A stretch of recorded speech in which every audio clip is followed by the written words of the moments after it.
Hello student, how are you all? I hope you are all fine. So let's start. तो आज हम पढ़ेंगे the age of reorganisation यानी पुनर्गठन का युग या काल। क्लास 7 सोशल साइंस लेसन है 6।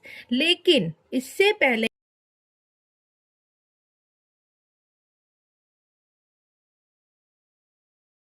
हाँ जी, तो आपको पता ही होगा कि फर्स्ट अर्बनाइजेशन क्या है, कौन सी थी हमारी फर्स्ट अर्बनाइजेशन। चलिए, हाँ जी, हमारी फर्स्ट अर्बनाइजेशन थी हड़प्पा सभ्यता 2600 बीसीई से 1900 बीसीई तक। ठीक है, तांबा और कांस्य युग था वो। ठीक है, फर्स्ट अर्बनाइजेशन थी। उसके बाद जब इसका पतन हो गया, आप मेरे पिछली वीडियोस में देख सकते हैं क्यों पतन हुआ। जब पतन हुआ तो बन गए वहां के लोग क्या बने, घुमंतु कबीले, यानी एक स्थान पे ना रहने वाले, जगह जगह घूमने वाले। उसके बाद आया हमारा टाइम जनपद। लोहे का आविष्कार भी इसी समय हुआ था। लोगों ने लोहे का आविष्कार करके खेती वगैरह करने शुरू करी थी, अपनी रक्षा करनी शुरू करती, और इससे ये बन गए स्थायी लोग। उसके बाद क्या है, सेकंड अर्बनाइजेशन शुरू हो गई। फर्स्ट अर्बनाइजेशन हड़प्पा सभ्यता थी, उसके बाद आई सेकंड अर्बनाइजेशन जो कि थी 600 बीसीई से 300 बीसीई। ये 16 महाजनपद थे। आप मेरी पिछली वीडियो में इसके बारे में भी देख सकते हैं। ये सिर्फ आपके रिकॉल करने के लिए है। इन 16 महाजनपद में से 4 बहुत ज्यादा शक्तिशाली थे। मगध जो आज का बिहार है, कौशल अयोध्या, वत्स कौसंबी, और अवंती है मध्य प्रदेश। और इस समय यहाँ पर क्या था, मोनार्की सिस्टम था, राजतंत्र था, हेरिडेटरी सिस्टम था, यानी राजा का बेटा ही राजा बनेगा, उसका बेटा राजा बनेगा। ठीक है, उसके बाद क्या हो, मगध, इन चारों में से मगध सबसे शक्तिशाली बना। ठीक है, वो क्यों बना वो भी आप मेरी पिछली वीडियो में देख सकते हैं। ठीक है, और इसके बाद क्या, हर्यक वंश, शिशुनाग वंश और नंद वंश। इसके अलावा भी 4 वंश और थे, लेकिन ये ज्यादा मेन थे, इसलिए मैंने इन तीनों को लिया। हर्यक वंश में बिंबिसार थे, अजातशत्रु थे, जिन्होंने इसकी स्थापना की थी और शक्तिशाली बनाने के लिए आगे बढ़े थे। शिशुनाग वंश से इसमें शिशुनाग जी थे, जिन्होंने क्या नाम है आगे वंश बढ़ाया। फिर कालाशोक आए, इसमें महानंदिन आए, फिर आया नंद वंश। ठीक है, और हाँ जी, एक बात याद रखिएगा, मगध के समय पाणिनि अष्टाध्यायी संस्कृत व्याकरण लिखी गई थी, जिसमें ये जो 16 महाजनपद के बारे में भी लिखा गया था। ये पहला व्याकरण थी संस्कृत में, किसने लिखी थी, पाणिनि ने लिखी थी। ठीक है, उसके बाद नंदवंश है, जिसमें सिकंदर का आगमन हुआ। सिकंदर ने क्या किया था उस समय ना, जो सिकंदर था उस समय राजा पोरस को हराकर हमारे मगध की तरफ आ रहा था। लेकिन मगध की जो नंदवंश था बहुत ही ज्यादा शक्तिशाली था, लेकिन वो प्रजा उससे खुश नहीं थी। और इसने क्या करा, सिकंदर आया और इसने इसके सैनिकों ने मना कर दिया, डर के मारे, और थके हुए थे उसके सैनिक। ठीक है, उसके बाद क्या हुआ, आए हमारे फिर आए जब नंद वंश जो था हमारा, जैसे नंद वंश जो था, उसके बाद आए कौटिल्य, चाणक्य, जिन्होंने अर्थशास्त्र लिखा था। उसके बाद है ये साथ में चंद्रगुप्त। इन दोनों ने मिलकर जो, हाँ ये थे क्या नाम है, नंद वंश के जो अंतिम राजा धनानंद थे उसको हराकर चंद्रगुप्त मौर्य और कौटिल्य ने मिलकर क्या करा, मौर्य साम्राज्य की स्थापना की। उस समय मैक्सथनीज राजदूत बनकर, यूनानी राजदूत बनकर इंडिया आए थे, और उन्होंने इंडिका नाम की एक पुस्तक लिखी थी। ठीक है, उनकी पुस्तक में चंद्रगुप्त मौर्य के बारे में लिख रखा है। ठीक है, आगे चलते हैं। हाँ जी, बस जैसे कि पता है, चंद्रगुप्त मौर्य और कौटिल्य ने मिलकर नंद वंश को हराया था, धनानंद को हराया था, और उसके बाद मौर्य साम्राज्य की स्थापना की थी। मौर्य साम्राज्य के समय में जब चंद्रगुप्त जी थे तो मैक्सथनीज इंडिका नाम की पुस्तक लिखी थी, यूनानी राजदूत बनकर हमारे इंडिया यानी मौर्य साम्राज्य के दरबार में आए थे। आगे चलते, चंद्रगुप्त का बेटा जो था बिंदुसार, वो आगे चलकर राजा बना था मौर्य साम्राज्य का। 273 में उनकी डेथ होने के बाद अशोक जो सम्राट अशोक है, जिसके बारे में जो थंब बने हुए हैं, शिलालेख बने हुए हैं। ठीक है, और जो हमारा सारनाथ का जो हमारा वो है ना आइकन है, वो भी सम्राट अशोक से लिया गया है। धर्म चक्र है जो हमारे झंडे में 24 आवर्स जो तिलियां हैं, उसका भी वो दे रखा है। वो सारा सम्राट अशोक ने ही करा था। आगे चलते हैं, ये क्या था, सम्राट अशोक क्या था, बिंदुसार का बेटा था, और चंद्रगुप्त मौर्य का क्या था, पोता था। आगे है, सम्राट अशोक क्या था, 273 में उन्होंने गद्दी संभाली थी क्योंकि उनके पिता की मौत हो गई थी। उसके बाद 268 बीसीई में उन्होंने राजगद्दी पर बैठे थे, राज्याभिषेक हुआ था। कई युद्ध लड़े थे, कलिंग का युद्ध लड़ा। ठीक है, कलिंग को जीतकर पश्चाताप हुआ, क्योंकि जान माल की बहुत ज्यादा हानि हुई थी। राजा ने बौद्ध धर्म अपना लिया।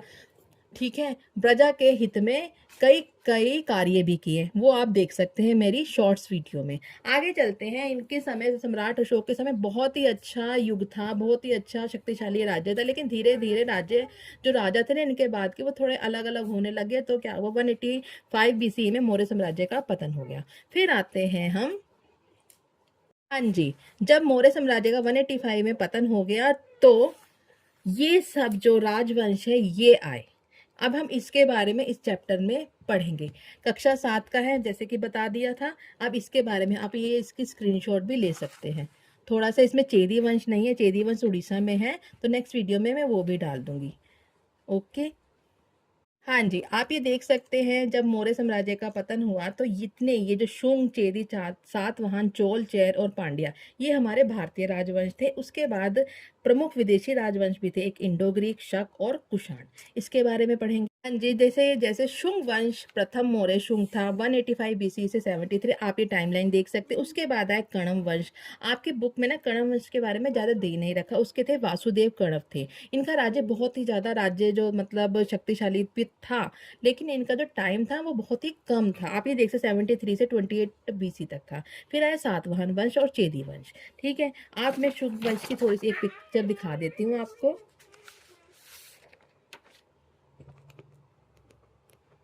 मैं इसकी फोटो भी आपको डाल दूंगी। आप ये पिक देख रहे हैं, शुंग वंश के बारे में है। ये सब शुंग वंश कौन था, शुंग वंश की विशेषताएं क्या थी। पुष्यमित्र शुंग पाटलिपुत्र इनकी राजधानी थी और पुष्यमित्र शुंग संस्थापक थे। शुंग वंश के शासक कौन कौन थे, ठीक है, कला उन्होंने कौन सी करी थी, साहित्य क्या था उनका, धर्म क्या था, सिक्के कैसे थे उनके, शुंग वंश का पतन कैसे हुआ, ये सारा इस वीडियो में हैगा। और ये जो वीडियो है ना, मैंने शॉर्ट्स भी डाल रखे हैं, आप मेरे शॉर्ट्स भी देख सकते हैं। हाँ जी, जो सातवाहन वंश था, कण्व वंश के बारे में आपको थोड़ी थोड़ी देर बाद बताऊंगी, क्योंकि कण्व वंश के बारे में ज़्यादा है नहीं। वो वासुदेव कण्व, उन्होंने उनकी स्थापना की थी। ठीक है, उसके बाद है सातवाहन वंश, हैगा कण्व वंश के बारे में, लेकिन अभी थोड़ी देर में बताती हूँ। मेरे वीडियो के साथ बने रहिए। सातवाहन वंश है, उसके संस्थापक हैं सिमुक। ठीक है, इन्होंने संस्था मतलब सॉरी स्थापना की थी इस वाले सातवाहन वंश की। और गौतमीपुत्र सातकर्णी थे ना, जो बहुत ही महान शासक थे, इन्होंने नहपान को हराया था, शक शासक नहपान को हराया था। और जो इनका नाम है ना गौतमीपुत्र, इनकी माता के नाम से रखा गया था। ठीक है, आप ये देख सकते हैं सातवाहन कौन थे, शिक्षा और धर्म क्या था उनका। ठीक है, आगे सातवाहन वंश, व्यापार कैसा था उनका।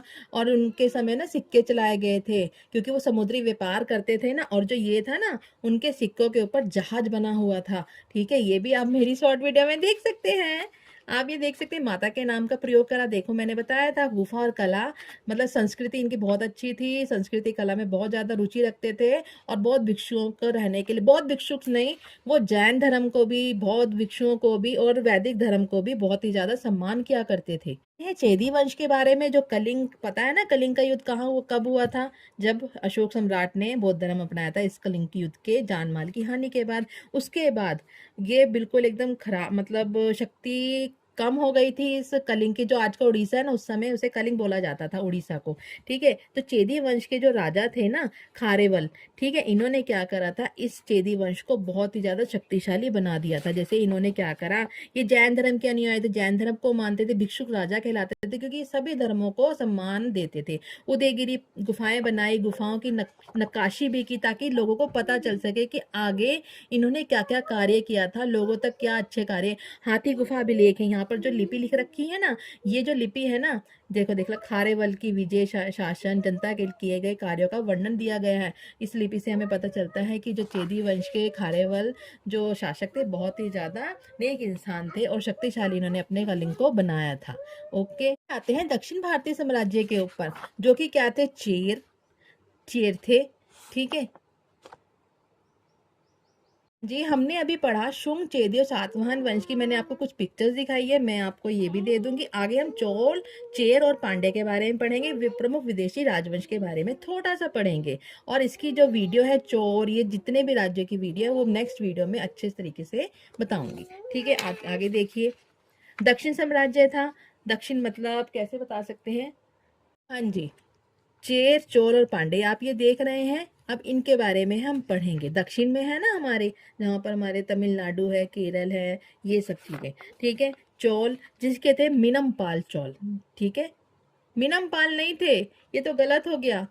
हेलो स्टूडेंट, आप ये देख रहे हैं, अब चेर चोल और पांड्या के बारे में पढ़ेंगे जो कि दक्षिण साम्राज्य थे, दक्षिण, ठीक है, जैसे तमिलनाडु वगैरह है ना, आज के तमिलनाडु, केरल, तिरुवनंतपुरम वगैरह, तो ये उस समय चेर चोल और पांड्या थे, ठीक है। और ये देख रहे हैं दक्षिण साम्राज्य, चोल, चोल ये जो गलत लिख रखा है विजयपाल चोल है, ठीक है।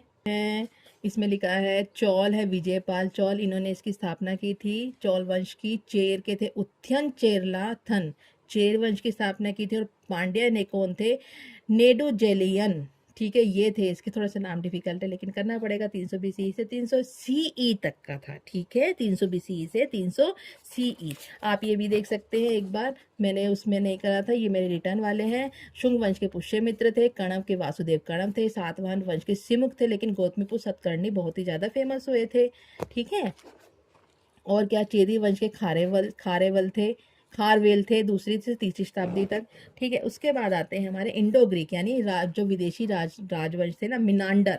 इंडो ग्रीक के कौन थे, मिनांडर, जिसे मिलिंद कहते हैं, 200 बीसी से 10 बीसी तक, सीई तक, ठीक है। शक वंश, आपको बीसी और सीई के बारे में अगर नहीं पता तो आप मेरी पीछे वीडियो जो शॉर्ट्स हैं उसमें भी जाके देख सकते हैं। शक के थे मोयस, 57 बीसी से 405 सीई तक।